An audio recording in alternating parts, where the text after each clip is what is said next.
Oi, pessoal, bem-vindas! Nós estamos no nosso segundo episódio do Manhã Pode e hoje, para quem não conhece, eu trouxe minha irmã, Maria Ágata, convidadíssima, para a gente falar muito sobre estética, tá? A Ágata está finalizando aí o curso de estética e já vai empreender, então a gente vai conversar sobre as duas coisas. Bem-vinda! Bom dia, minha irmã me chamou para vir aqui falar um pouco sobre o meu curso, não só sobre o meu curso, mas também sobre a estética, a autoestima na vida das mães, que tem aquela vida corrida, aquela vida cansativa, que não tem uns 5 minutinhos ali para si mesma. Então ela me trouxe aqui para falar um pouco sobre isso e quais são as melhores dicas que eu posso dar para vocês que tem esse tempo muito corrido. Ela sabe, tá, da rotina daqui de casa, porque ela é muito próxima da gente, então ela sabe que as meninas de vez em quando me deixam muito louca mesmo. E boa parte do que eu faço, dos cuidados, é porque ela me cobra. Porque se ela não me cobrasse, eu nem faria. Mas é ela que me dá um cutucão para as coisas acontecerem. Eu queria que você falasse um pouquinho onde é que você estudou, como é que você está finalizando, o nome da clínica que você está abrindo, conte mais pra gente. Eu comecei meus estudos, vou começar pelo início, né? Eu queria, desde muito nova, eu queria fazer medicina veterinária, Pois é. mas assim, queria muito mesmo. Mas quando foi passando o tempo, chegando na fase da adolescência, que é aquela fase em que você precisa decidir o que você quer fazer da sua vida. Então foi caindo a ficha de que veterinária não era para mim. Todo mundo esperando no Enem veterinária. E ela virou e disse, não quero estética. E eu não estava mais me identificando com a área, é uma área muito bonita, é uma área que eu aprecio muito até hoje, é uma área muito delicada, e justamente por ser tão delicada que eu não me via nesse meio, que eu não me via trabalhando nessa área, porque eu sou uma pessoa muito sentimental e eu sei que você, querendo ou não, chega um ponto que você não pode ser, até porque são muitas perdas, é muito difícil, não só perdas, mas é uma situação muito, muito difícil de lidar. Delicada, né? E aí eu percebi que não era para mim, que eu não ia saber lidar com isso, até porque a perda de qualquer animal para mim é muito difícil. Então eu decidi optar por outras opções. Foi quando eu comecei a olhar tanto para psicologia quanto fisioterapia. Mas por mais que ambas as áreas fossem muito bonitas, eu também não me via naquele lugar, não me via naquele espaço, não me via trabalhando ali. Foi quando, por um momento, fazendo testes vocacionais, eu descobri sobre estética e cosmética. E naqueles 5 minutos ali, só de saber o que era, eu já me encantei muito pela área.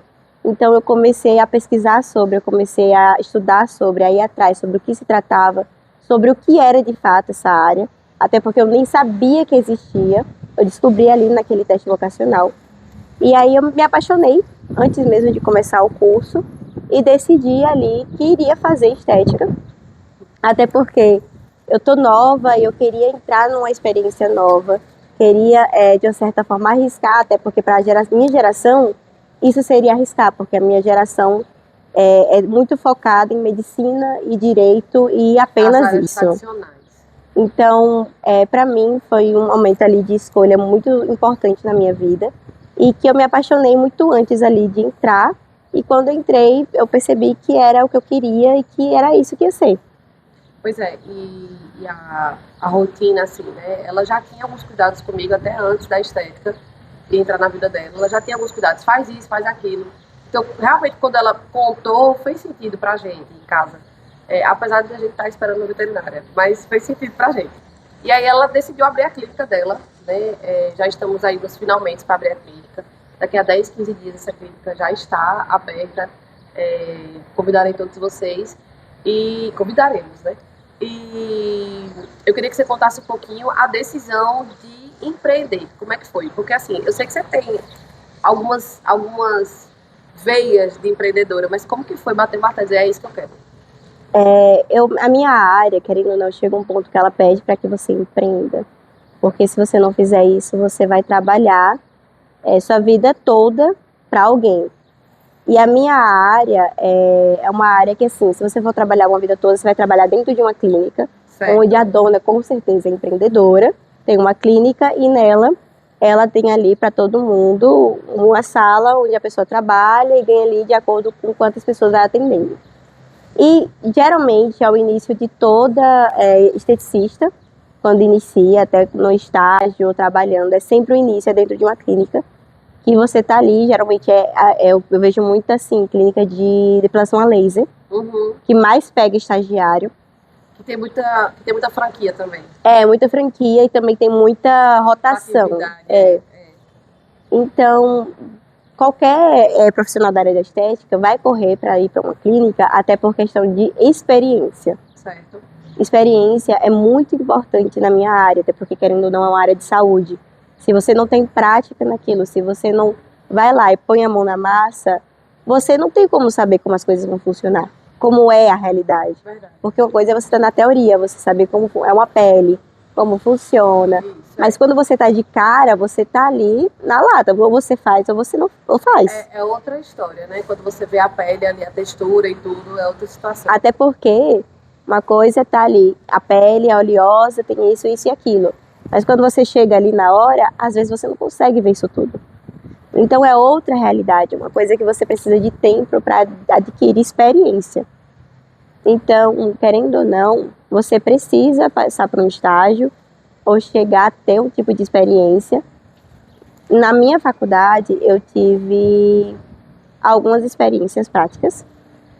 Infelizmente, eu não tive a quantidade que eu queria ter e a que eu gostaria, né? O que eu acho certo que deveria ter de práticas, mas foi o suficiente para eu entender como funciona e como trabalhar com aquilo. Eu tentei, em João Pessoa, achar estágio e emprego em várias clínicas. Não só clínicas de franquia, mas também outras clínicas particulares. Tentei muito. E tudo que eu recebia estamos cheios, não precisamos de ninguém. Ou então você não tem a experiência que a gente precisa que você tenha. E aí vem o questionamento, mas se é um estágio? A questão seria eu adquirir a experiência no estágio. Entendo.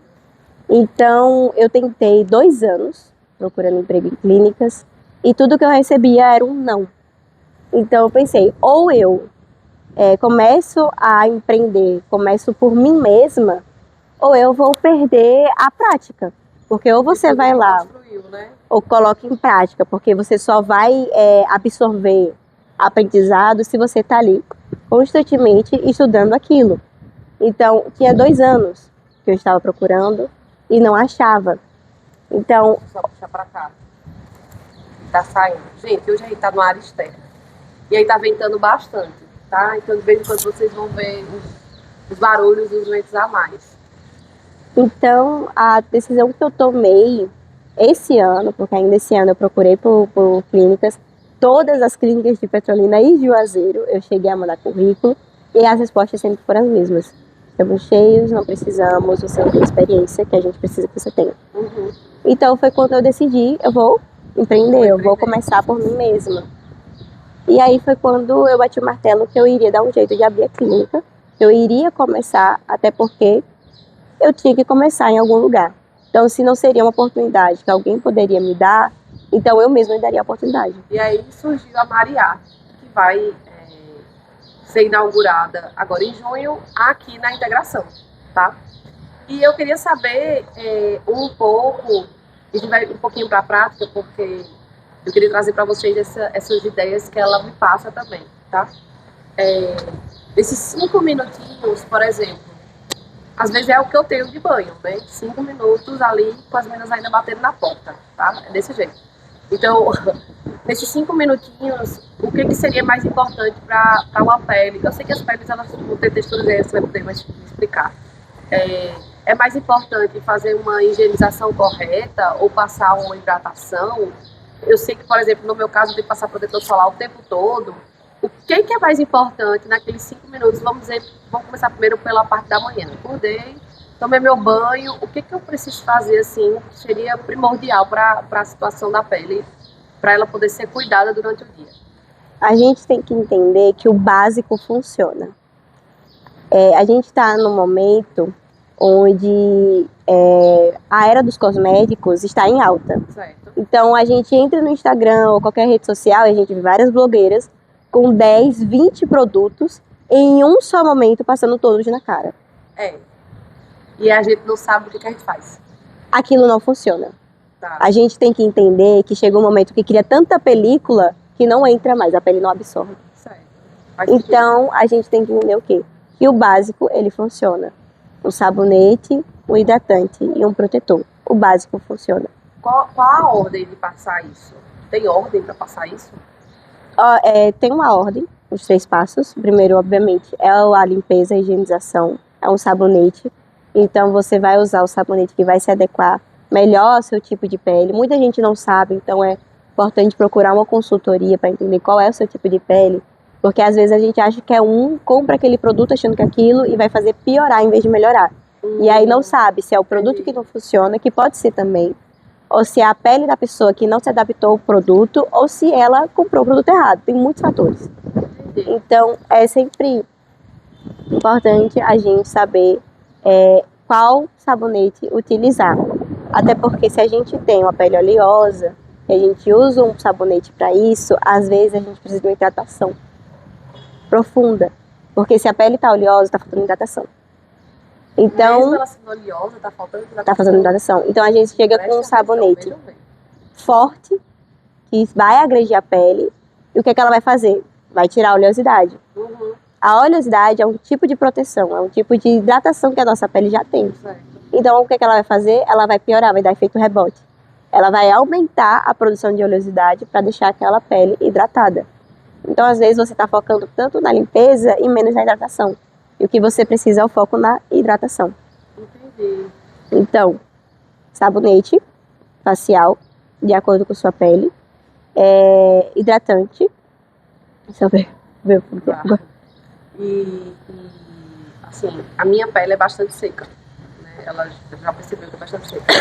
E eu tô fazendo um tratamento agora. Voltei ao ácido, né? Porque eu não podia, enquanto estava amamentando, voltei ao ácido. E ela já me cobrou, cadê o hidratante? E eu ainda não tô passando. Ela vai comigo para ela saber se o hidratante que tenho em casa dá certo de rosto ou não. Mas volta pra pele oleosa. Enfim, então o sabonete que se encaixe na sua pele, porque ela precisa. Um hidratante tem que ser bom. Não dá para ser um hidratante qualquer. A gente tem que entender que hidratantes bons, ele tem que ter ativos que vão ter a funcionalidade de hidratar. Certo. Um exemplo é a ureia, ou seja, aqueles hidratantes que tem 10% de ureia, ou até menos, não precisa necessariamente ter 10%. Mas a ureia, ela hidrata profundamente a pele. Tá. E eu digo que assim, para quem tem pele ressecada, é o hidratante essencial, porque ele tem uma hidratação bem profunda. Entendi. E eu não entendo, pra mim, né, leiga, eu sei o que é uma pele oleosa, assim, mais ou menos, e sei o que é uma pele seca, porque tá mais ou menos na cara ali, né? Craquelado, às vezes minha pele fica toda cheia de rachadura ali. Mas o que é uma pele mista? Uma pele mista seria a mistura dos dois. Porque uma pele mista, ela nunca vai chegar a ser seca. Ela vai ter a zona T extremamente oleosa, Certo. que é a testa, nariz, bochechas e queixo. Tá. E as outras regiões vão ser regiões mais secas. Não chega a ser ressecado. Pode ser, vamos dizer, normal. Entendi. Então, a maioria das peles, principalmente peles brasileiras, Tá. são peles mistas. Então, é quando a zona T é a zona que mais tem oleosidade. Geralmente é a zona que vai parecer sempre espinha, comedão, que são cravos, vai ter inflamação, ou poros mais abertos. É sempre nessa região, que é a região mais oleosa do nosso rosto. Tá. Então, aquele cuidado básico, então, que você falou aí, da limpeza, a higienização, né? Com esse sabonete já adequado à pele. Se vocês não sabem, façam uma consultoria, pode ser online. Eu já vou colocar ela no online. E hidratação, depois. E após a hidratação, o que eu preciso fazer? Porque, por exemplo, no meu caso, eu já estou fazendo minha consultoria aqui, né? No meu caso, eu passo um protetor com base, né, que foi me passado pela dermatologista, por causa do melasma, que eu usasse sempre o protetor com base. É realmente o caminho certo ou não faz muito efeito? É melhor o protetor sozinho? Como que é? Com certeza, utilizar o protetor solar é extremamente essencial. E quando eu digo de ser essencial, é porque Quando a gente fala uso protetor, não é para você não se queimar, para ficar aquele com rosadinho. É para você evitar posteriormente, quando você estiver na sua fase idosa, um futuro câncer de pele. Certo. Que o câncer de pele é um dos cânceres mais comuns de se ter. Existem 3 tipos de câncer. O basal é o câncer mais comum. A gente, quando pensa em câncer de pele, a gente pensa muito em melanoma, que é mais difícil e lógico que é assim, mais difícil de ter, né? Mais difícil de lidar. Uhum. Mas o basal, ele é o mais comum. Entendi. As pessoas têm, não sabem que tem e vai vivendo a vida com aquele câncer. Ele parece o quê? Um sinal? Ele parece um machucado. Ele é aquele machucado que nunca cicatriza. Entendi. É um machucado numa área que pega sol, por exemplo, no nariz. Aparece muito nariz, né, no pessoal. Nariz. E não cicatriza. Passa 2, 3 meses e tá lá, não cicatriza, não fecha nunca. Esse é um tipo de câncer de pele. Certo. Que se não for observado e tratado, ele pode evoluir e piorar. Entendi. Ele é um câncer que não vai ser tão agressivo, mas se ele não cuidado, ele se torna agressivo. Entendi. Então, protetor solar é importante, não somente no rosto ou no pescoço, mas no corpo inteiro. Aqui a gente usa muito roupa sem manga. Então, a gente precisa passar protetor solar nos braços. Se vai sair de short, passar nas pernas, o corpo inteiro precisa passar protetor solar. Não somente no rosto. Olha, vocês vão ver aí, olha como é que tá a cidade hoje, né? A gente deve estar batendo por fácil aí uns 37, 38 graus, né? Então, Petrolina, que a gente está gravando, é uma cidade muito quente. E a gente, como você falou, a gente tem esse costume de, por ser muito quente, a gente andar com os braços muito de fora. Mas eu não sabia que ele precisava passar protetor no corpo todo. Então, mais uma dica para a gente guardar, muito importante. Depois, então, do protetor, eu passo essa base... Eu queria ainda retornar... Volte. Pronto.